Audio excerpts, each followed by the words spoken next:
Hello, everyone, and thank you so much for tuning in to the Boxing Authorities. Joining me, as always, Luther Dupree Jr., Smoking Jim Frazier, and my name is Claudio Relsano. Thanks again for tuning in. Well, a fight that we were talking about that we were looking forward to seeing, that got, I don't know if it's postponed or canceled. I think it might be canceled, and that's the Canelo-Caleb Plant fight. From what I heard and read, Canelo got his $40 million, which he usually gets in 35 range. Plant, who usually gets, I think he wanted 8.5 for this. He got 10. But for whatever reason, things fell through. Luther, your thoughts on it falling through, and do you think there's a chance that it will happen? Well, before we do that, is Eddie Hearn going to get a big fight off this year? One more week, Right. mate. One more week, mate. He kept Right. telling everybody Fury was going to be fighting AJ. Right. Didn't happen. Now he's out here. One more week, mate. You know, it's inching closer for Canelo versus Plant. And what is happening? It's not going to happen. Very But do you blame disappointing. the promoter or the fighter? If the promoter's out here saying it's going to happen and it doesn't happen, who do you blame? Okay. I blame Eddie Hearn. He's the big mouth out here, you know, saying I'm the next Don King. I'm up here with Bob Arum and all that, and these fights aren't getting done. Okay. It should have happened, but I also question Canelo. Canelo had a chance to unify at 154. It broke down with him and Boo Boo Andrade, Demetrius Andrade. At 160, he took a franchise belt and didn't become undisputed against Jamal Charlo. And now at 168, once again, he has a chance to become You've always said undisputed. that. And it breaks down between him and Caleb Plant. I was looking forward to it. I thought Plant had a good chance to, you know, give him always a something big Plant different. fan. I like Plant. He moves well. He's flashy. He doesn't get hit much. I thought it would have been a difficult fight. I'm very disappointed, but I blame Eddie Hearn. And I'm questioning Canelo. You got to get this done. You think, though, you might be, I know what you're saying about Hearn, but I'm going to blame more, without knowing everything maybe that I'm supposed to know, I'd blame maybe a little bit more on Canelo because he's, as Reggie used to say, I'm the straw that stirs the drink. If he says we're going to fight, they're going to fight. Do you agree with that? I agree. You know, there's all kind of questions. I thought everything was worked out. Then I heard something about VADA testing and certain things. So I'm wondering, I don't know what's going on. But if you want undisputed, this is the third time it's happened. Get out there and get undisputed. Come on, Canelo. You want to be regarded as the greatest or one of the all-time greats, you have to get this done. I'm starting to question, does he want it? And that's Reggie Jackson who said that line. The straw that stirs the drink. Smoking Jim, your thoughts on it? Well, I got to agree with Luther Finally. and you, Claudio, that for the last 5 years, Canelo been carrying boxing. I mean, this think is we a said great. that. You know what I mean? Hey, listen. You know, if people want to blame Canelo, that's all you hear. He's fought everybody. He's beaten everybody. This is a guy that turned pro at 15. He got 60 plus fights. You know, he's a fighting champion, and, you know, because of, you know, different situations, he can't always make the fight. You know what I mean? Who knows the reason why? Because he's ready to fight anybody. I didn't want to see this fight. Plant is an up-and-coming guy. I didn't want him to get, I know that $10 million would have been a nice payday for Plant, but I didn't want him to get blown. Payday. I didn't want him to get blown away by Canelo. Ooh, And wasn't you gonna think happen. Canelo would have made an easy fight for him? It'd blow him away, yeah. Well, let me ask you this, because I know you're very high on Canelo. We're Very high. Luther and I are, we respect him. We think he's good. Right. But who do you think out there would give him a run for his money? Well, it depends on how far he has to go up. He may have to go up to heavyweight to get a decent opponent, cruiserweight. I mean, he already wiped out all the light heavies. You know what I mean? All the late heavies, all he fought was Kovalov. Yeah. He didn't fight the best one. Yeah, he blew fought the him oldest out. one. Triple G was the baddest man on the planet. He blew him out. Another hype job. You know, this is a little man that just keeps going higher and higher and higher. If he was blonde here or had dark hair, everybody would like him. Nobody likes redheads in America. No, listen, he gets a lot of hype. I think he's a very great fighter, very good for the sport, but I need him to fight the best. You said very great. I want to see him get You tested. said very great? A very good fighter. Okay. I want him to be great because that's how he's put on that pedestal. You can't go around talking about I'm not fighting Mexican fighters because David Benavidez had a WBC You speak Spanish? belt. Listen, I know what he said. I know what he said, and he can speak English. We heard that at the press conference. Did you see when Demetrius Andre tried to crash his press conference, he spoke some English. Yeah, then A couple F-bombs like he Sammy dropped. Sosa. Right. Listen, I want to see him fight David Benavidez, You've been saying that for a long 168-pound time, yeah. monster. I don't know if anybody beats him at 168 pounds. Unfortunately, he lost his belt on the scale twice. Once on the scale, and then once he had some illegal drugs in the system. Yeah, But not listen, professional. he's a young guy. He was the youngest world champ in the sport.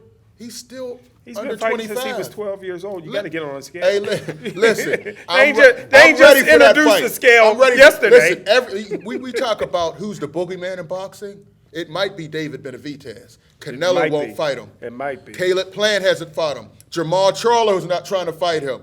This guy There's a is reason. special. You know what, though? We're gonna take a quick break, and we're gonna continue this conversation. We're right back with the boxing authorities. Okay, we're back with the boxing authorities. Now, again, Luther and I are kind of on the same page with Canelo. I think he's a great fighter. He fights. You know, it's one thing we like about him. He fights Very regularly. active fighter. But again, Luther makes a great point, Jim. The greatest. Well, I don't know about the greatest. Come I mean, on, if you're going to Jim. be the greatest, then you have to fight the greatest. You have to have all the belts. And Luther makes a great point.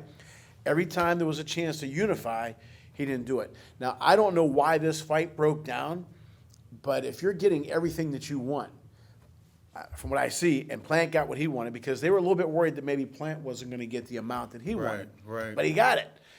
I mean, what do you think's next for Canelo then? Well, one, Plant don't deserve a shot at Canelo. He's a champion. What does this deserve? Okay. He has one of the belts at Listen, 168. This is a guy that's in rarefied air. He's the Sugar Ray Robinson. He's the Sugar Ray Leonard. You know what I mean? He's the Iron Mike Tyson. You got to bring something. Everybody, just because you got a belt don't mean you deserve to get in there with a living legend. If you're trying to get undisputed and you have that belt, you have the missing no, piece. who cares You have the about that? missing piece. Who cares about that? Who Has he said ever that? has he ever been Who cares about that? undisputed? He won light That's heavyweight. legendary. He beat Triple G. Those He's are won every. belts. He Legendary. He beat Undisputed. legends. He would be the first He one beat ever at legends. 168. He beat legends. Who? Canelo beat legends? And he would have In their beat prime? and he would have beat Floyd Mayweather Who's- if his who's brother the- didn't wait, get who's the kidnapped. legends he beat? Floyd? No, he didn't beat Floyd. His brother got kidnapped. Who's the legends he beat? Huh? Who's the legends he beat? You don't think Triple- a Russian was a legend? You don't think Triple G was a Triple legend? G? Triple G, I'll And give some him people that. think But Canelo Triple G, lost. I thought Triple G won the first fight. But who else? Okay, Triple G. Okay. You said legends. That means more than one. No. Yeah. Oh, he beat one legend? The Russian, He beat one the legend. Russian and Who, Triple Sergey? G. What? The legend and you don't think that light heavyweight was a No, legend? no. Oh, He my was old. goodness. He had almost got knocked out the fight before. And he went That up was 50 cherry pounds pick. to fight He him. didn't go up 50 pounds. He was at 168, went to 175. He started at 135. And you know, I always, yeah, he really put If on his some name weight. was Roy Jones Jr., you'd love him. Oh, He's lucky. Roy Jones ain't beat nobody. He's lucky he never fought Roy Jones. Jones, He's lucky he never fought Roy Jones. You know He what? can We grab do- 3 chickens with one hand. Roy Jones, king of the cockfighting. You know what? We do have a segment here called Fantasy Fights. We're not going to do that now, but in a way we are. Who do you think would have won Jones's prime, Canelo's prime? Roy Jones. Roy Okay. Jones was just a rear. After you athlete. ripped worried on me him. a little bit. After you ripped on him. Played in the same backfield with Emmitt Smith in high school in Pensacola, Florida, man. They was just great, played basketball together, man. So Roy was really just one talented guy that ducked everybody, fighting by. Oh, here you go. Had You to fire his dad because his dad wanted to put him in there with somebody with a name. You know, Roy. Roy did it. Roy marched to the beat of his own drum. And it worked you know out He it. for managed his career. Yeah, which And I it worked- love. listen, Which I love. listen. Silver medalist. Robbery. Yeah, is what we're it's gonna called. talk about. He got You robbed, know, which we're and gonna talk you about. said that to his face. Now you're talking all that No, trash. he got robbed, Yeah. but he still got the silver. Now, since Jim brought that up, we're in the Olympics. Good segue. Is the Olympics making as much of a splash as it did when we were younger? There's no headgear. I love that.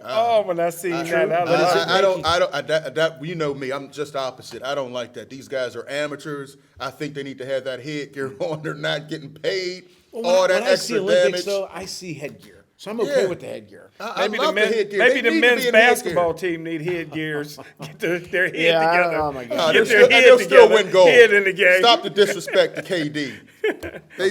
Listen. Should have had a different coach, but that's another story. Listen, the Olympics, for a minute it looked like they were going to take it out of the Olympics. Now they brought it back. They took the headgear out, which I hate. I think amateur Olympics Why should do you have the hate helmet that? on I'm with because you. I'm with because you, they're yeah. not pros. They shouldn't be taken as punishment to the head if they're not prize fighting. Right. Do This you is know, an amateur. you know back in the this is- 60s and 50s, there was no headgear. Yes, in and they amateur put boxing. headgear on for a reason. What and year they did need to put do it that, back. Jim? They probably did it around to 73? cover Or up 74? cover up Joe Frazier's looks. Oh, 64, there you because in 60 only fought Right. with no headgear. Right. I think Joe Frazier had headgear. Listen, we covering it up. Foreman did.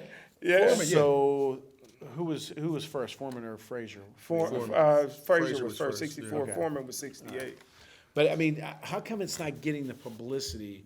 And one thing, I've said this all the time too, put these guys on these late night shows. Let Yeah. people know who they are. You've And I don't always see said anything. that. You always What do you said think? Listen, you're right. Boxing is not getting pushed like it used to. Mm-hmm. Before you could catch a fight on ABC, NBC, on those channels. It's not happening anymore. I'd like to see that get back to it. Unfortunately, that's not it. But they do have some talented guys. A guy like Keyshawn Davis is a young guy that I like. So it should be pretty good. But we gotta. Well, hopefully it'll pick up because when the Olympics go well, it helps with the pros. Oh, for sure. Now, we do have a segment that is called Legend of the Week, sometimes Legend of the Month. And we are very fortunate to have a legend, this week's legend, somebody who I was a huge fan of him as a boxer, but was more of a fan of a person, admirer. And now I'm very blessed to say that he's not just a friend, but somebody I consider a family member. Somebody who I love very much, and that's Donnie, the Golden Boy Lalonde, the former Yes. WBC light heavyweight champ of the world. Donnie, what's happening? Oh, you don't want to know. You want me to get into that. But anyway, we're all good. We're here and ready to go. All right. What's the is that a car? Is that a picture of you behind you? Is that a carved thing of you or what? That's a little Buddha. All I'm at right. a friend's house. All right. Okay. You look great. Great. Thank you for so much for being on, Donnie. Yes, Thank yes, you. it's Nice a to pleasure. be here. Thank you, Luther, for having me. All right. Well, you know what, Donnie? We've talked a lot about growing up and things like that, but something I wanted to ask you about to let our audience know about. How did you get to be the number one contender? I mean, there was some ups and downs, some crazy things that happened, but how did you get to be number one contender? And where were you when you found out that you were the number one contender? Well, I got that ranking when I beat Mustafa Hamsho in New York at the Garden. Wow. So it was what Michael Spinks, remember, moved up to fight Larry Holmes. And when he did that, it left 3 titles vacant, WBA, WBC, IBF. I was rated number 1 or 2 at the WBC, and Hamsho was 1 or 2. And so we fought in an elimination fight, and the winner got to fight for the vacant belt. I'm sorry, we must have been like 3 and 2 or something, and then Eddie Davis was number 1. So I had to beat Hamsho to get a shot to be included in the box off for the vacant belt, which was against Eddie Davis, who was number 1. Eddie Davis had just fought Michael Spinks not long before that and fought a very inspired 15-round split decision loss, but it was very close and disputed. So he was more or less the uncrowned champion other than Michael Spinks at the time. So I had to beat Hamsho to qualify to beat to beat Davis to replace Spinks. Now the media was saying that they were a little bit worried about this fight for you because Davis was a big hitter and they thought he was going to walk through you, and obviously that didn't happen. What was going through your mind when they were saying those things about you? Oh, you know, one thing funny about that, I was just at the Indiana Boxing Hall of Fame when I was inducted there, and Michael Spinks was there to be part of the ceremony to honor me there. And he and I spoke about the Davis fight and watched the Davis fight. And he goes, Mike doesn't say a lot, but he was like, Donnie, Eddie Davis could punch, and he was very hard to hit. He goes, that is very, very impressive what he did. Because Michael had just fought him 15 rounds. And Michael, to me, is like, Michael, Archie Moore, those have to be the best two light heavyweights ever. And Michael had just warred with him for 15 rounds and spoke of how hard he hit and how difficult he was to hit. So the fact that I knocked him out in 30 seconds into the second round was quite filling, especially with my respect for Michael. And then, like as you mentioned, the media is ridiculous. Lalonde's only in there because he's got Dave Wolf as a manager. Lalonde's only in there because he's white. Crazy stuff that media says. Right. So, when you're a young kid, you've never won a world title, and all you've done is watch these guys on TV. You don't know, and I didn't know. I was like, well, maybe I am crazy. Maybe I am going to get destroyed like the media says.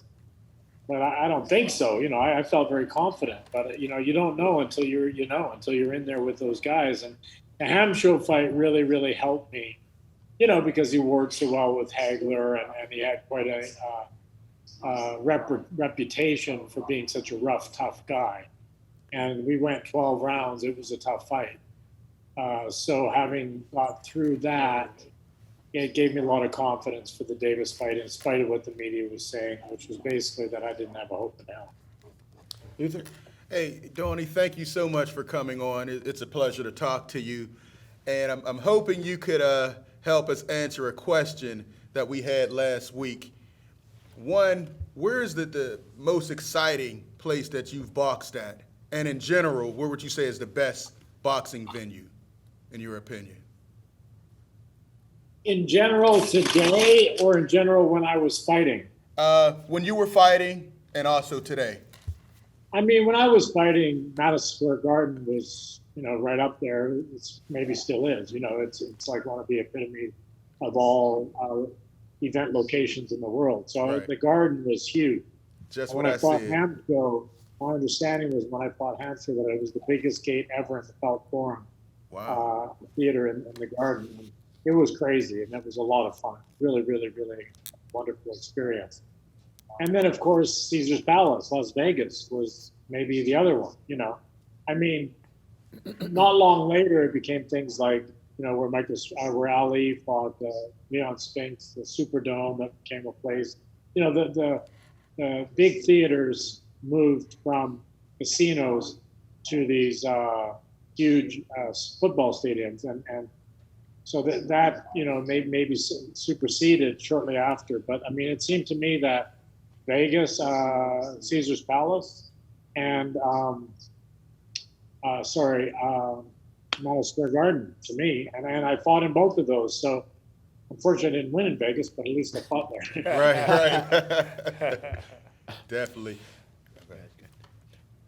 Good. All right. Hey, thank you. I'm glad you said that because that was exactly my answer. I figured I was right, and now you just proved that I was right when I said Madison Square Garden.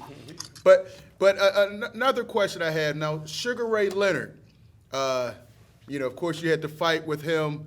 Can you just tell the viewing audience, because Smoking Jim always says when you face these legends, there's a different feeling when you go into those fights.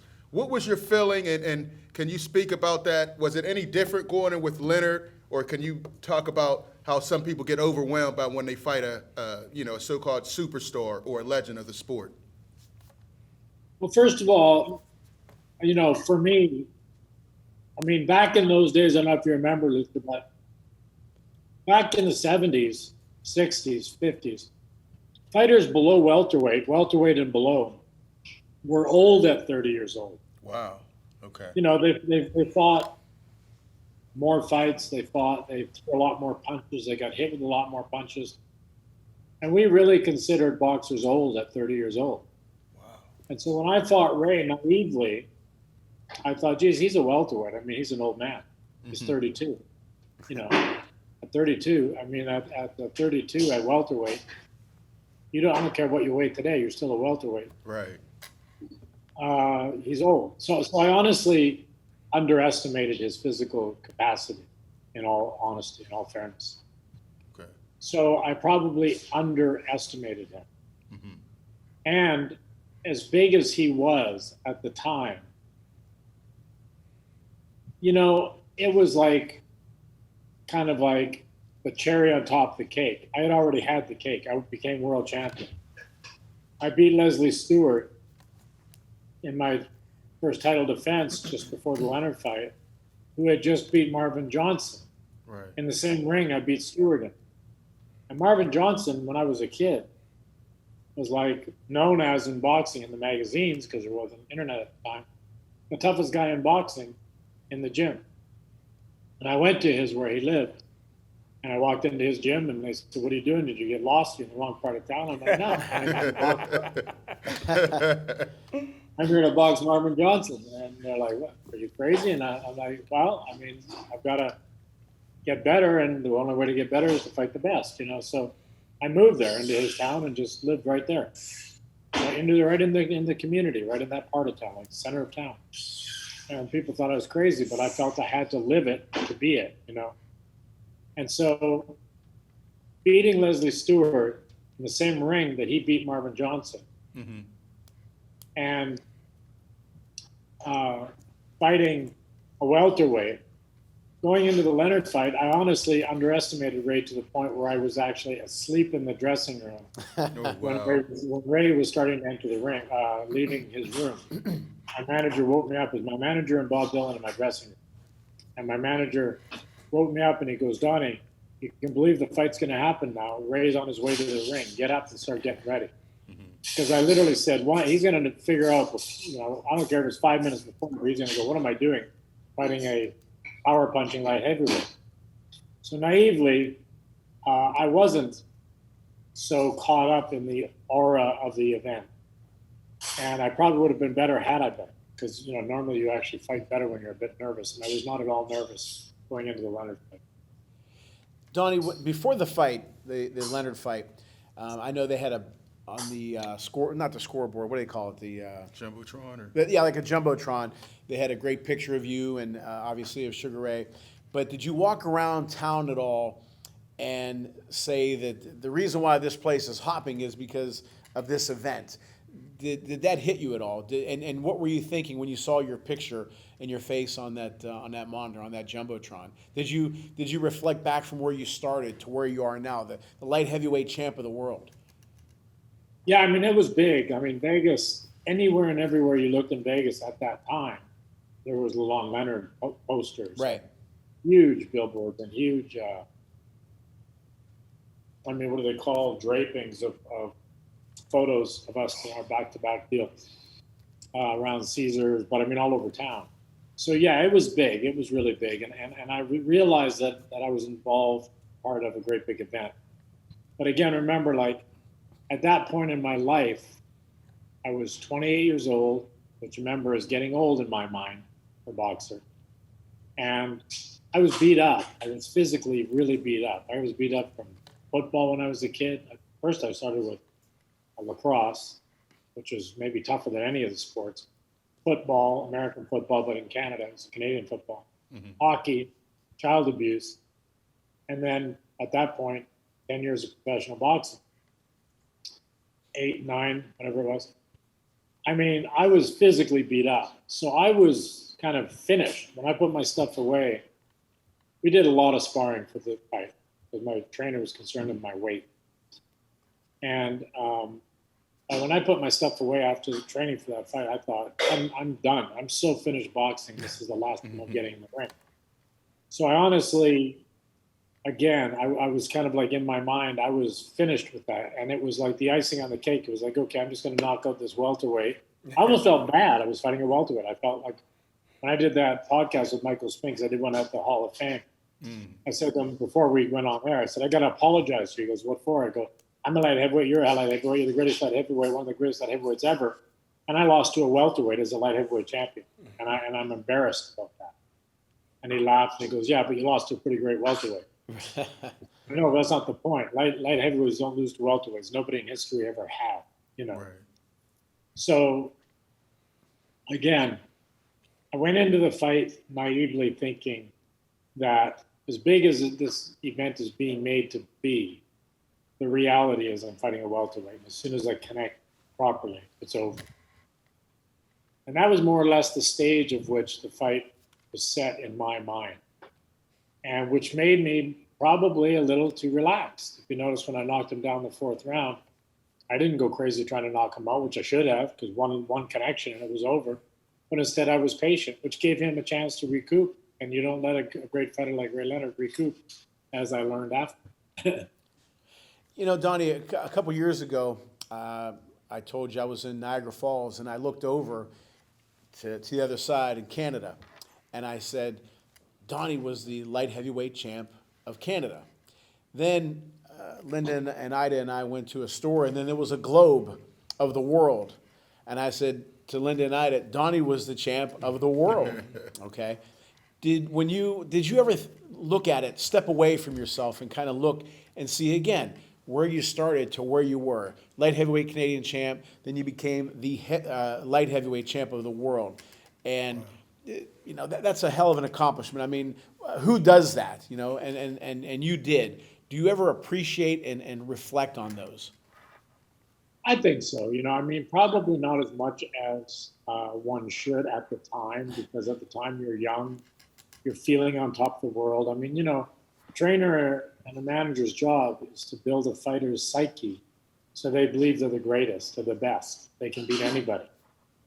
So by the time you can beat anybody, you believe you can beat anybody. Otherwise, you wouldn't be there. So I think you almost pinch yourself as you're suggesting, like, you know, to realize, wow, I actually fulfilled this goal. But when you've done the work it takes to get you there, you know what it takes, and you know that you did that, and you feel worthy of it. You feel like that's where you are because that's what you earned to be there. So, yes, but I don't know that you really appreciate it as much until the years later when you look back. Like I say, recently when I did the Hall of Fame deal, that really kind of like packaged it for me, because that was full circle. I mean, you can't dream a dream, accomplish a goal, and then be honored by the people that you, I mean, it was beyond logic for me to contemplate being honored as a Hall of Fame member in the same Hall of Fame as Michael Spinks and Marvin Johnson. Right. And here I was, and here it was. And so that really, really made it for me real and amazing. Like at this point, like I told my wife, and I'm like, okay, I can die now. Well, I'm glad you didn't, because Luther has another question. Hey, Donnie, we just got the news recently that the Canelo fight and versus Caleb Plant may not happen, or it looks like it's off. And we just had another cancellation, Tyson Fury and Wilder. The state of boxing, what are your feelings of the state of boxing? Isn't it a good place? What are your feelings about the state of boxing right now? I mean, you know, I have a friend, John Scully. You guys probably know of him. Yep, yeah. Iceman. And he just did an article, and he's quite adamant right now, speaking about the dilution of the honor of being champion of the world when they've got the interim champion, the in recess franchise, all the different levels of champion, and everybody's a champion and everybody wins. And you know, it speaks a little bit to our world that we're in today with the whole restrictions of everything because of this virus. Stupid thing. I don't even say it.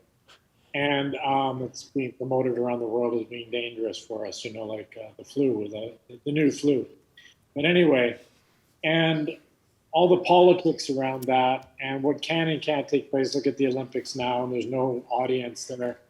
I mean, the whole world is being broken down and diluted like that. And so I think, you know, boxing is, I've always said, boxing is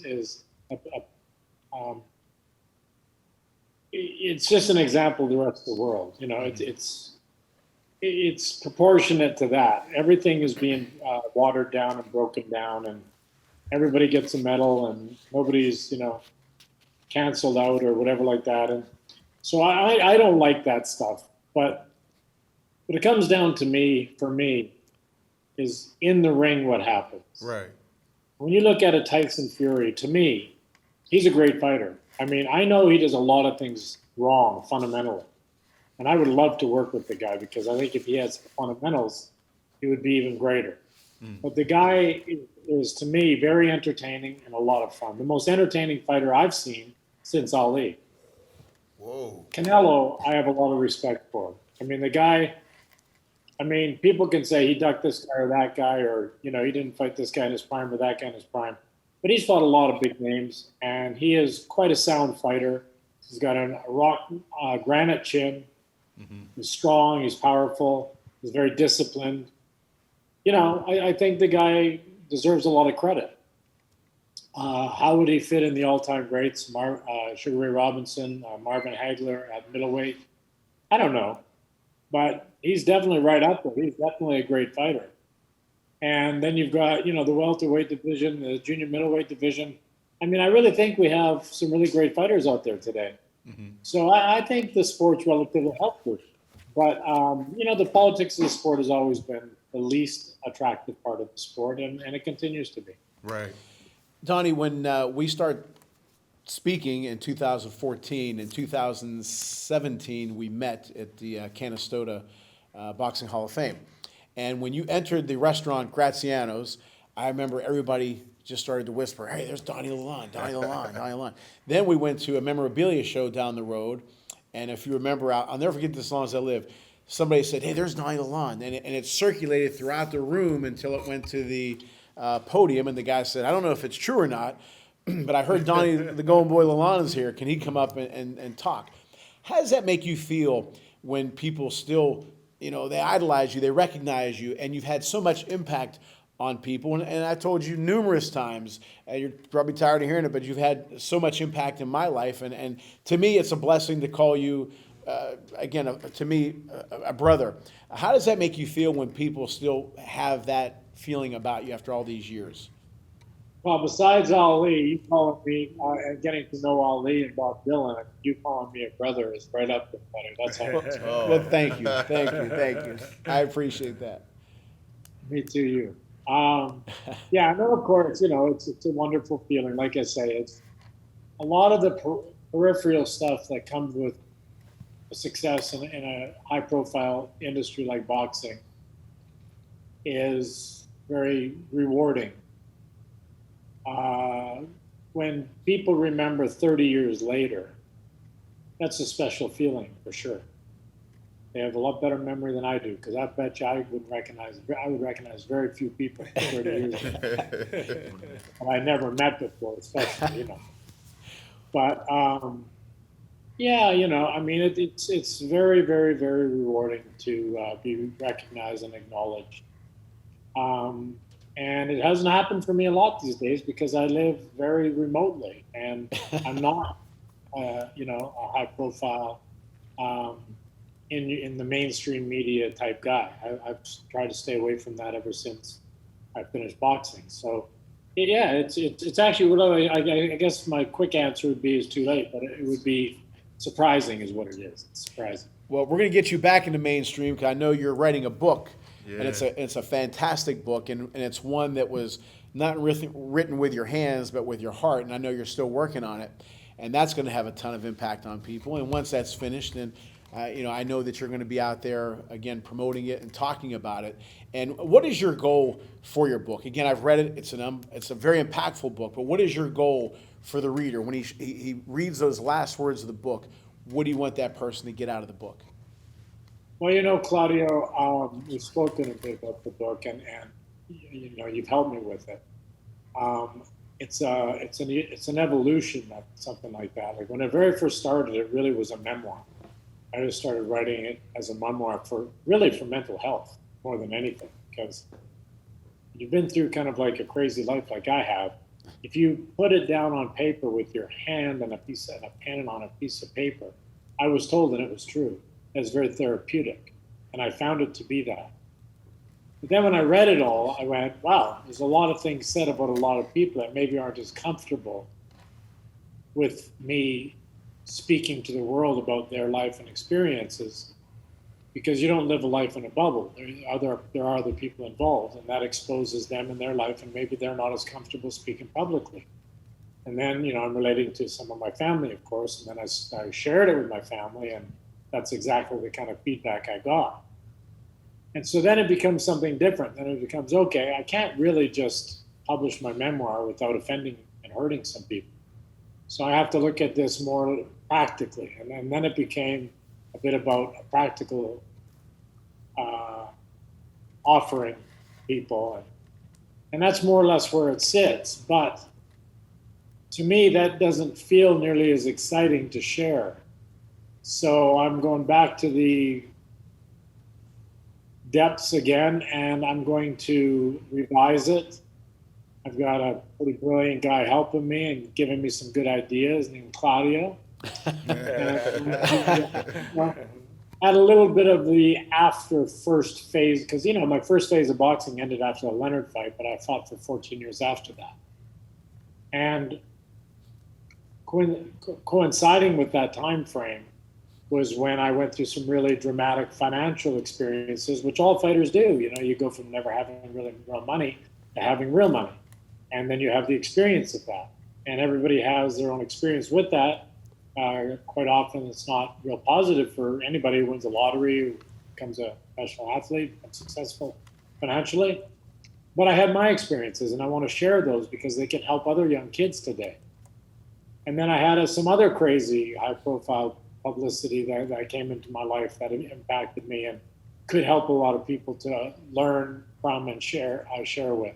So all of a sudden, it does become your life story, not just your boxing years story.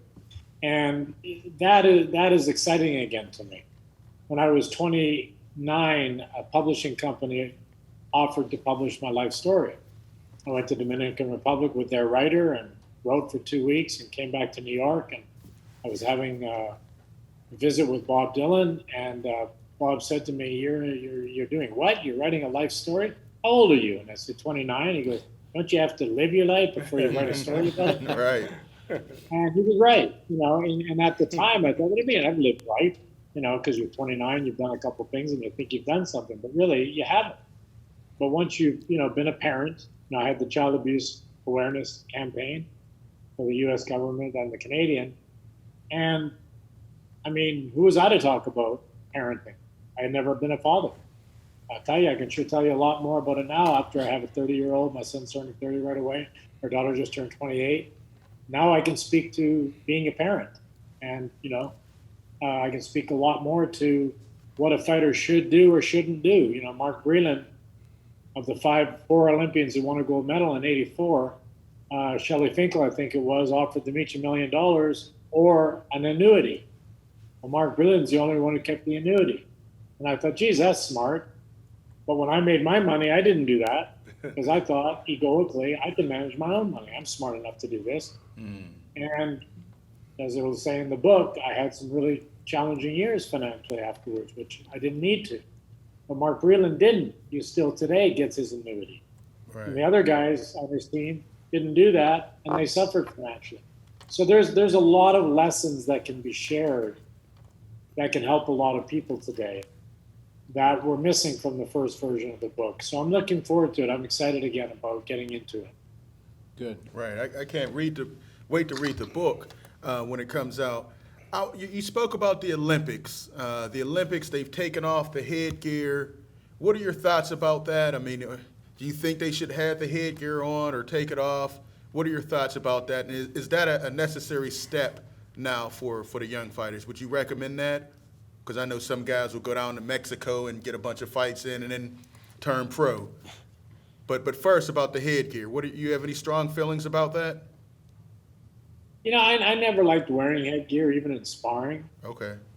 I think it gives you like a bit of a false sense of comfort. Okay. You know, you allow a shot to catch you a bit more than you would if you didn't have it on.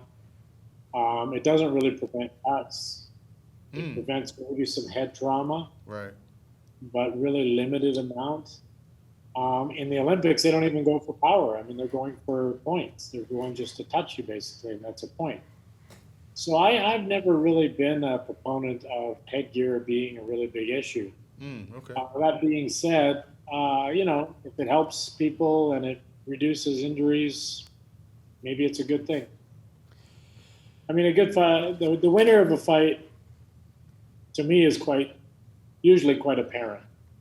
Right. And with the headgear or no headgear, I don't think it's going to, really have an impact that way either. So to each their own. I mean, it's really a personal choice. For me, no, I don't think it's really all that relevant whether you have it on or not.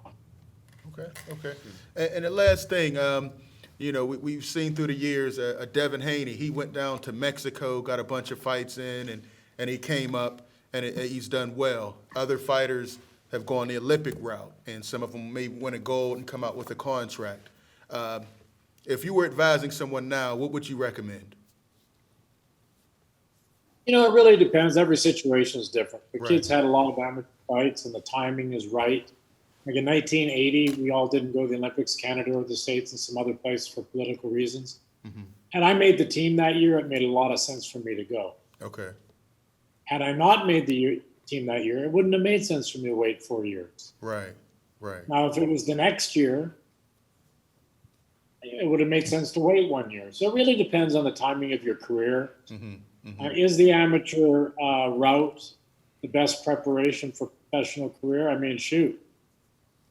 The 76 team, Michael Spinks, Leon Spinks, Leo Randolph. Yeah, I mean, all the guys who won, or Ray Leonard. I mean, these guys won gold medals and became some of the greatest fighters of all time. Right. Holyfield and the boys that year, the Cubans.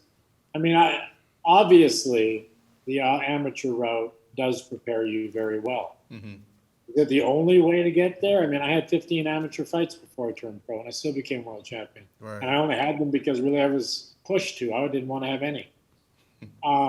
So I think boxing's a funny game. I mean, people accomplish their dream against all odds in boxing. Matthew Saad Muhammad being left on the street at 3 years old. Wow. I'm told to find, somewhere to live. Becomes champion of the world because he wants to prove to the world, to his family, that he's worthy of being loved. Boxing is it's the beautiful thing about it. It gives anybody and everybody an opportunity to fulfill themselves if that's what their goal is. And that's the beauty about it. Politics aside, headgear aside, amateur aside, professional, boxing is just a wonderful, wonderful thing. It's been great for me in my life, and I really think that it's got a wonderful place in our society, and I'm very proud to be part of the community. Donnie, last question. We have 2 minutes left, and again, thank you so much for being on our show. I always love seeing you, love talking to you, but what do you want to do now? What's next? You have a long way to go. You look great, you feel great, everything's good, but what would you like to accomplish now? I want Michael Spinks in the ring. We talked about that, but that's another story. Yeah. I have kids. I have a wife. I want to live as many years as I can, healthy, and enjoy as much time as I can with them. My mother's still alive. I'd like to spend some time with her. I'd like to share what I learned in boxing to people that are interested to learn. I want to publish this book and share my story and hopefully help some people. But honestly, I kind of climbed the mountain I really wanted to in my life and needed to for my own personal fulfillment. And all that's really left is to enjoy life. I mean, in this crazy world of politics, what's going on, hey, every day is a huge blessing. Every day of health is a miracle. And I'm just grateful for every breath and very happy to, like I say, spend the time with my loved ones, mainly. Well, Donnie, again, we appreciate having you on. You're the first guest we've had, and I wanted it that way. Again, you know my thoughts on you. I tell you all the time, I love you more than anything, and you're a true blessing to be in my life, that's for sure. And thank you for being on the show. Thank you so much. Thank you. Thank you both very much. Thank you so much, Claudio. It's very, very, very sweet. We'll see you soon.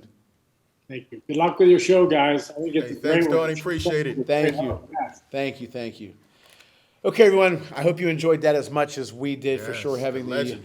the legendary WBC light heavyweight champ, Donnie Golden Boy Lalonde. And I'm sure we'll have him again. We'll have him on again down the road to give his opinion on some different things. But as always, we hope you enjoyed the show as much as we enjoyed bringing it to you. For Luther Dupree, Smoking Jim Frazier, my name is Claudio Relsano, and we'll check you out next time.